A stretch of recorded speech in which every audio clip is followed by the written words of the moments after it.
With Sunday confirmed to be a dedicated support for summoner characters, along with Remembrance confirmed to bring us more summoners, surely Jingyuan ends up being the most relevant he's ever been. One of the best parts of Star Rail is that even old characters have unique aspects that can help them become more relevant long after their releases, as it helps alleviate the power creep induced feeling that your older characters aren't worth using as much anymore.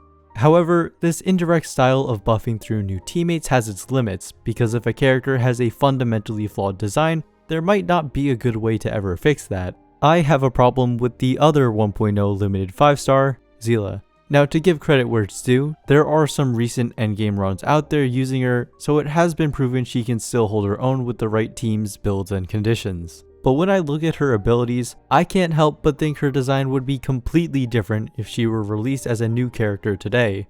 I counted her base kit to have 184 words, and the recent face shouts to have 470.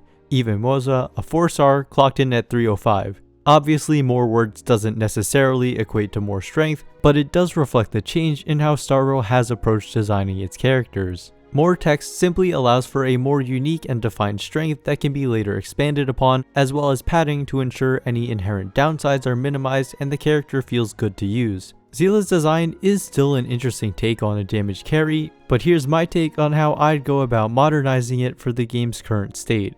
The reason I feel that Seele is outdated is that unlike other limited 5-stars, her kit's one unique strength doesn't really have anything to be expanded on. Her kit really only wants damage and speed like every other DPS, so pretty much anything that might buff her is going to equally buff her competition, if not more. At its core, her kit skews towards Star Rail's early endgame, where enemies simply had less HP. Lower damage percent numbers is one thing, but Seele's main mechanic centers around her being able to get last hits on enemies to get an extra turn and 80% increased damage, which is just objectively harder to achieve now than before.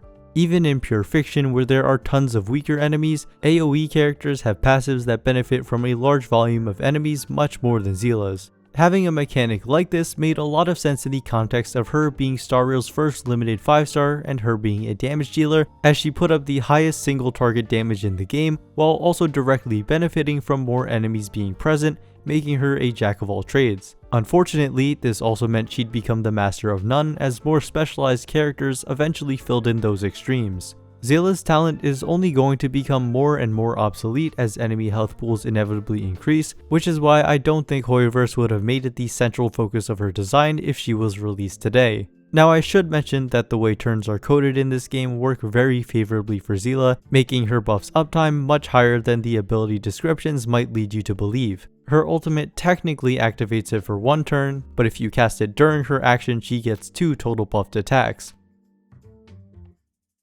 Yeah, maybe a bit unintuitive if you don't know about it, but it helps her get uptime on her damage boost even without the extra turns, and her high frequency of actions lets her recharge energy really fast. This is why I don't think she's a completely unusable character, but she's definitely set up to age worse and faster than other 5-stars. And besides her second ascension trace actually being obsolete with target probability reduction at 50% HP, it doesn't protect from AoE attacks, and sustained supports are more than capable of keeping your team alive without it, which is why no character has had it in their kit since 1.0. The rest of Seele's kit actually has great design despite how simple it is. Her skill gives her a 25% speed buff on top of her still having the highest base speed in the game at 115, she gets a rare 20% quantum resistance penetration for free, and her basic attack action advances her by 20%, which is amazing for whenever you can land a knockout with it, especially because her speed buff lasts long enough to where you don't need to use her skill every turn.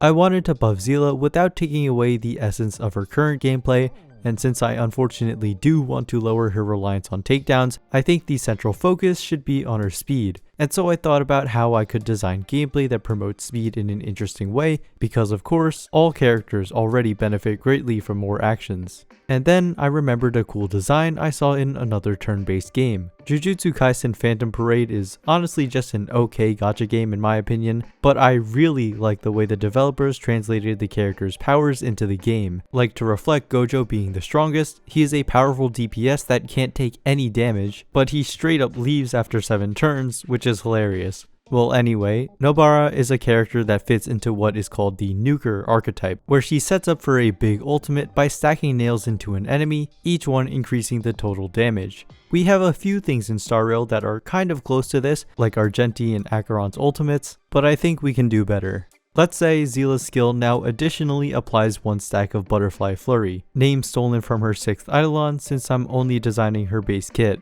This can be stacked up to a certain cap, so let's just say an arbitrary number like 10. Her ultimate's damage now is multiplied for every stack of Butterfly Flurry on the target and removes it afterwards.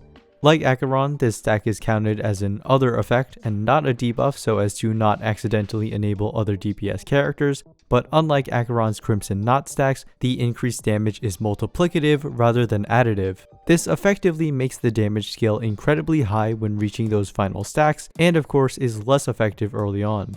This would give her a completely unique playstyle by utilizing her fast speed to hit big nukes rather than the standard of linearly adding more total damage with each attack.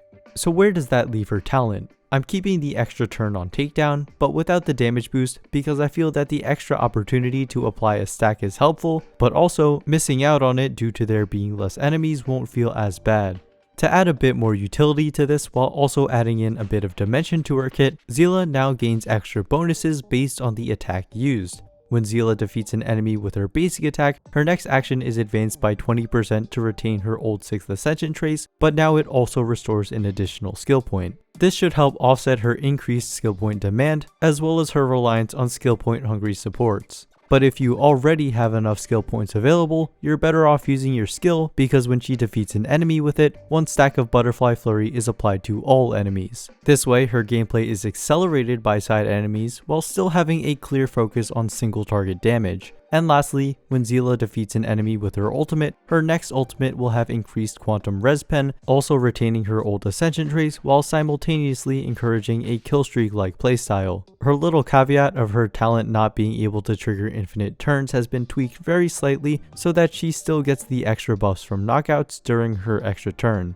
With an adjustment to her technique to replace the buff state with applying a stack to all enemies at the start of each wave, in line with other characters, that's the basic foundation for my redesigned Seele, but of course we're not done yet.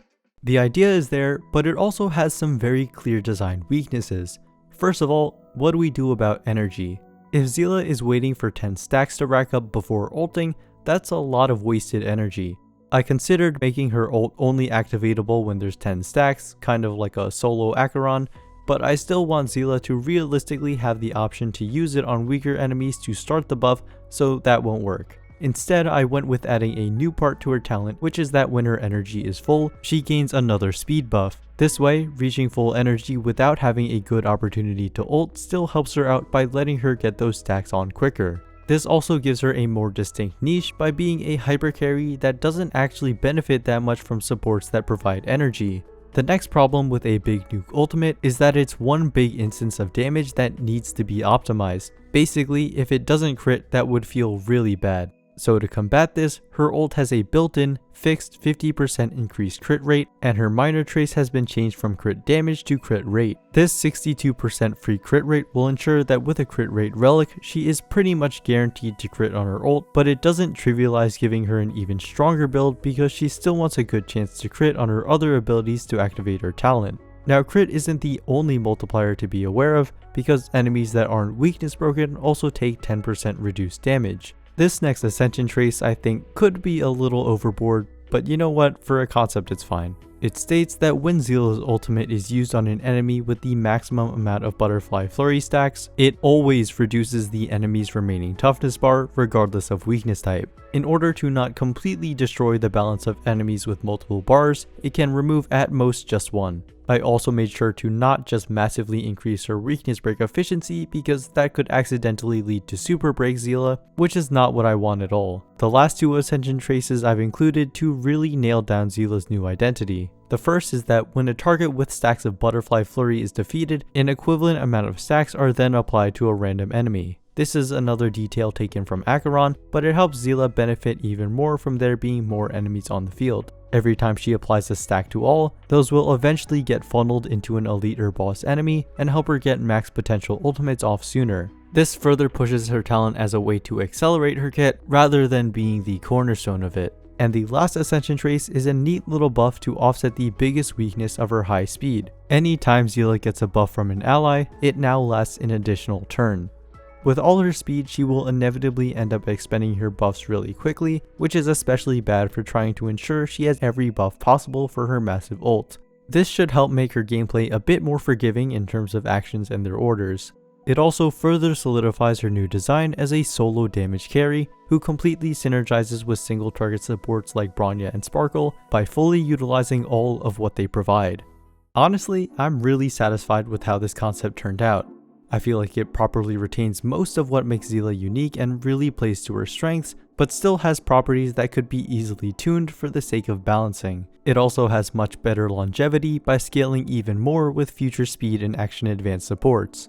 I know re-releases of previous characters have been a thing for a while in Star Rail, but they've always been large departures from the original design, so they're really only the same character visually and not gameplay wise. Because Seele is a banner character, I think it would legitimately be in Hoyoverse's best interest to give her some kind of awakening like in other gacha games to keep her relevant, and even bundle in a new type of companion quest to expand on her story too. I know we're getting Big Herta in 3.0, and she shares the same type and path as 4-star Herta, but considering how well Little Herta works with other AoE units that enable her talent, I'd be very surprised if they don't work incredibly well on the same team.